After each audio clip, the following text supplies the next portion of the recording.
That is stanza number 5. And I have learned to laugh only with my teeth. I have also learned to say goodbye when I mean good riddance.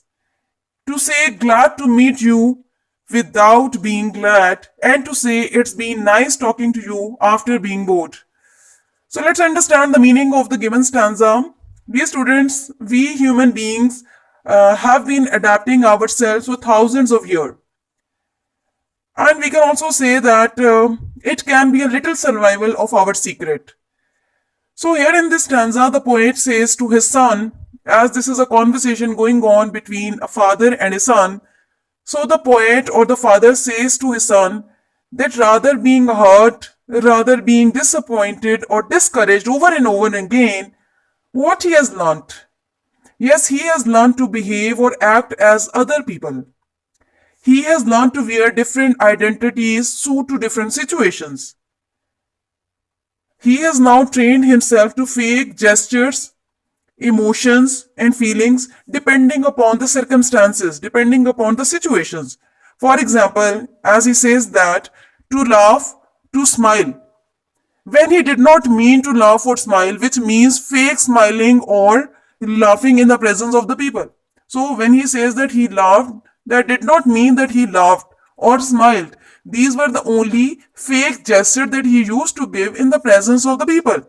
So the father or the poet, what he says over here, he says that he has adopted or he has convinced himself about the uselessness of being kind, pure, humble, and submissive, polite, honest, like he used to be in the past. And what is the reason that he has convinced himself for all such emotions that he used to have, like purity, humbleness, submissiveness? Why did not he adopt them? Because he said that he actually became the part of the society, because he knows the secret of survival is what? Yes, to be fake. So if you want to live in such a society, in such a world, now you need to be fake. If you want to live in such a world, then you have to adopt such things. So one need to be artificial. One need to be impure, ingenuine, and fake. So the father has given several examples to elaborate his points. Now you can see on your screen like several examples that he has given over here. Number one, he says that when he meets a person, he would say, as a tradition goes, like, I am glad to meet you. I am glad to meet you.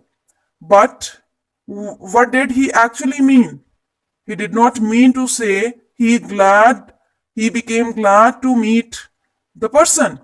What he says or his inner feelings would not be the same.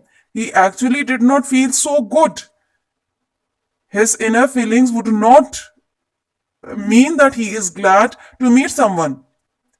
And then another example that he gives over here, when discussing and when the discussion or the conversation or meeting gets over, what he says, he would say, it's been nice talking to you. But actually, or in reality, what his feeling would be. Yes, he acknowledges, he admits this reality, and he says that he really feels bored.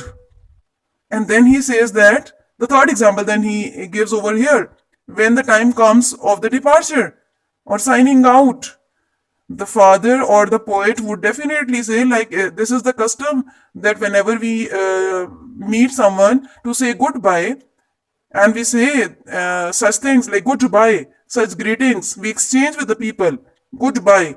But what he meant in reality, good riddance. So this is what he wanted to say, but he said goodbye, but he meant something very different. And what did he mean? He meant to say good riddance. And good riddance means like you get rid of something